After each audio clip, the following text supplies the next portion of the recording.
Assalamualaikum warahmatullahi wabarakatuh. Selamat pagi anak-anak. Bagaimana kabar kalian hari ini? Semoga selalu dalam keadaan sehat dan tetap semangat ya belajarnya di masa pandemi seperti sekarang ini.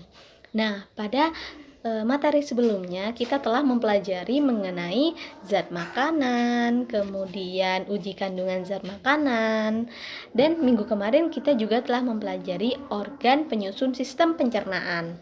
Nah, pada kesempatan kali ini kita akan membahas mengenai bab terakhir di sistem pencernaan makanan, yaitu mengenai penyakit atau gangguan sistem pencernaan pada manusia. Nah, selanjutnya yaitu mengenai tujuan pembelajaran. Nah, setelah mengikuti pembelajaran hari ini, diharapkan siswa dapat yang pertama menyebutkan penyakit atau gangguan pada sistem pencernaan manusia.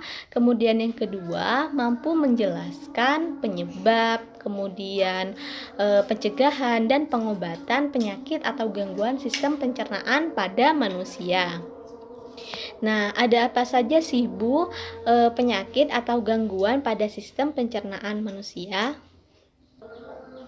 Nah, yang pertama ada serostomia, kemudian parotitis atau gondongan, kemudian ada gastritis atau MAH, ada apendisitis atau usus buntu, kemudian juga ada karies gigi, diare, sariawan, dan juga konstipasi. Nah, yang pertama yaitu ada serostomia. Nah, ada yang tahu nggak sih apa itu serostomia? Jadi serostomia itu adalah gangguan yang menyebabkan produksi saliva atau air ludah menjadi sedikit. Nah, penyebabnya apa sih Bu? Jadi penyebabnya di sini ada dehidrasi atau kurangan cairan, kemudian stres, kemudian minum obat-obatan tertentu, dan juga merokok. Nah, pernah nggak sih kalian makan banyak, kemudian tenggorokan kita itu terasa kering gitu, dan ketika kita menelan sesuatu itu juga terasa kering, padahal kita sudah minum banyak. Nah, ini nih gejala dari serostomia ini. Jadi serostomia itu atau kita biasa disebut dengan mulut kering ini, itu pengobatannya bisa dilakukan secara mandiri, misalnya dengan memperbanyak minum air putih. Kemudian yang kedua, mengunyah permen karet yang bebas gula untuk merangsang produksi air ludah. Kemudian yang kedua yaitu ada parotitis atau gondongan. Jadi parotitis di sini itu adalah pembengkakan kelenjar air ludah yang berada di bawah telinga akibat infeksi virus. Nama virusnya di sini ada paramisovirus. Kemudian apakah penyakit parotitis ini menular, Bu? Nah, iya, jadi penyakit parotitis ini adalah penyakit menular melalui percikan air ludah penderita ketika bersin atau batuk. Jadi mungkin ketika penderita itu bersin dan memegang pegangan pintu, dan pegangan pintu itu kita pegang, maka itu kita dapat tertular penyakit parotitis ini.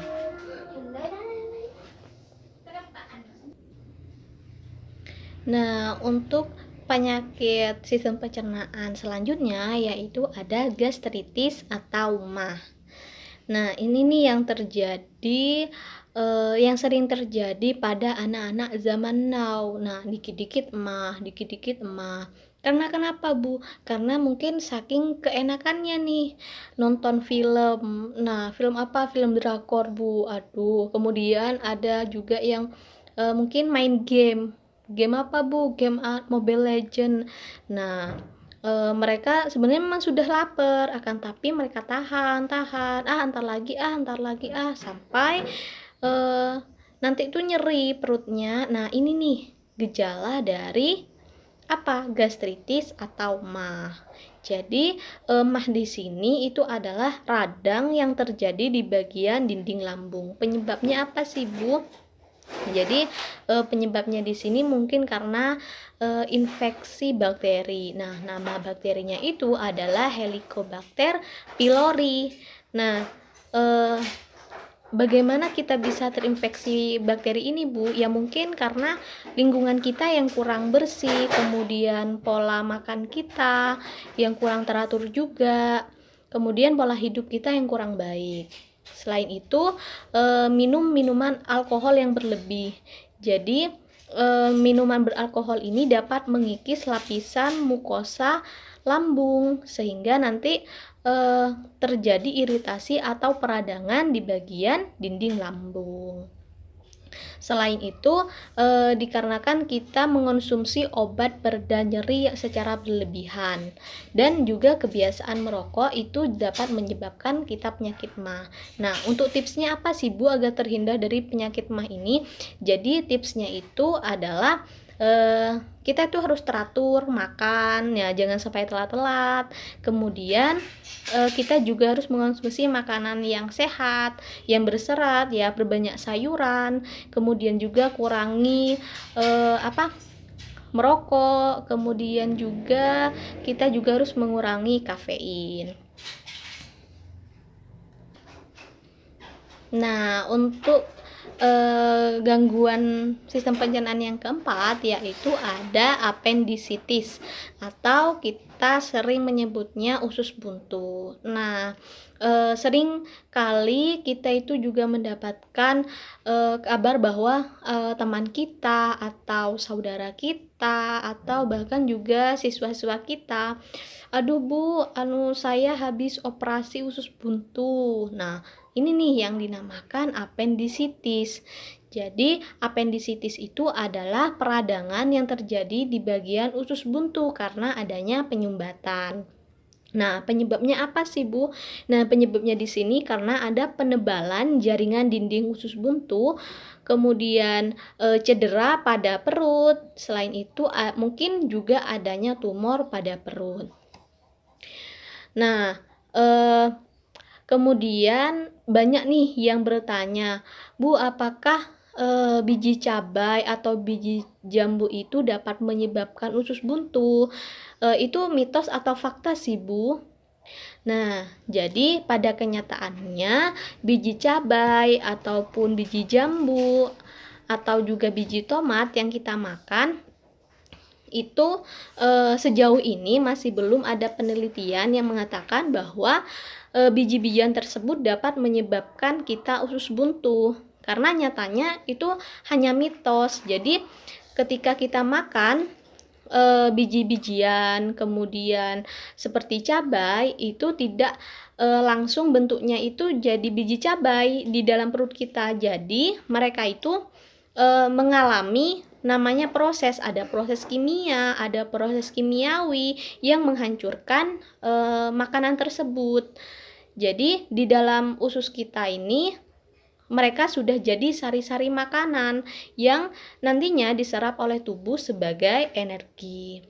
Jadi kemudian selain itu apa sih Bu penyebab dari usus buntu ini? Jadi mungkin kita dari makanan yang kita makan, mungkin makanan kita makan itu kurang sehat, seperti gorengan-gorengan itu kurang baik bagi kesehatan kita. Kemudian juga kemudian untuk pengobatannya sendiri, jika kita mengalami usus buntu itu biasanya dilakukan operasi. Jadi operasi usus buntu. Nah, yang kelima di sini ada karies gigi. Nah, pernah nggak sih kalian mendengar karies gigi atau gigi berlubang? Nah, pernah nggak sih kalian mendengar karies gigi? Jadi akibat dari makan makanan panas nih, seperti soto, kemudian bakso, dan ditambah minumannya seperti es teh manis. Nah, ini nih dari panas, dingin, dan juga manis. Nah, kira-kira apa nih yang rusak tentu gigi kita akan berlubang dan juga mengalami kerusakan. Nah, untuk pengobatannya sendiri bagaimana sih Bu? Untuk pengobatan sendiri itu bisa dilakukan dengan pembersihan di dokter gigi, kemudian pendamelan gigi, bahkan juga pencabutan gigi. Untuk selanjutnya yaitu mengenai diare. Jadi diare itu adalah penyakit yang membuat penderitanya sering buang air besar dengan kondisi tinja yang encer. Nah, penyebab dari diare ini bisa dari makan makanan dan minuman yang terpapar oleh virus, bakteri, sehingga terjadi infeksi di usus besar. Kemudian, gejalanya itu sendiri biasanya perut terasa mulas, kemudian dehidrasi, setelah itu pusing, lemas, dan juga kulit kering. Dan untuk pengobatannya itu sendiri bisa dengan meminum obat antibiotik, kemudian obat pereda nyeri, dan juga menjaga kebersihan diri dan juga lingkungan. Selain itu, kita juga harus menghindari konsumsi makanan mentah dan juga minuman yang tidak dimasak. Jadi usahakan kita minum dari air yang sudah dimasak terlebih dahulu. Untuk selanjutnya yaitu sariawan. Nah, sariawan ini adalah peradangan atau luka yang terjadi di bibir atau di dalam mulut. Jadi penyebab dari sariawan ini bisa karena cedera atau karena tergigit. Kemudian karena infeksi jamur, virus, atau bakteri di dalam mulut atau bagian tubuh lainnya. Selain itu, karena penyakit autoimun seperti lupus, kemudian stres, merokok, dan juga kekurangan nutrisi seperti kekurangan vitamin C, nah itu juga bisa menyebabkan sariawan. Nah, sariawan ini sendiri nama latinnya itu adalah stomatitis aptosa. Jadi bentuk dari sariawan itu sendiri, kalau kita lihat dari gambar ini ya, itu bentuknya kan oval atau bulat, kemudian warnanya putih atau kuning, sedangkan tepiannya itu berwarna merah. Untuk ukuran dan jumlahnya sendiri itu bervariasi, dan untuk bisa sembuh dari sariawan ini biasanya itu antara 1 sampai dengan 2 minggu. Nah, untuk tipsnya itu sendiri agar kita terhindar dari sariawan, maka kita harus menjaga kesehatan gigi dan mulut dan mengonsumsi makanan yang sehat dan juga bergizi seimbang. Dan yang terakhir yaitu ada konstipasi atau sembelit. Nah, ini nih kebalikan dari yang tadi Ibu jelaskan, yaitu penyakit diare. Nah, kalau penyakit diare itu sendiri kan kita bolak-balik ke kamar mandi ya. Nah, untuk konstipasi atau sembelit ini kita malah jarang ke kamar mandi.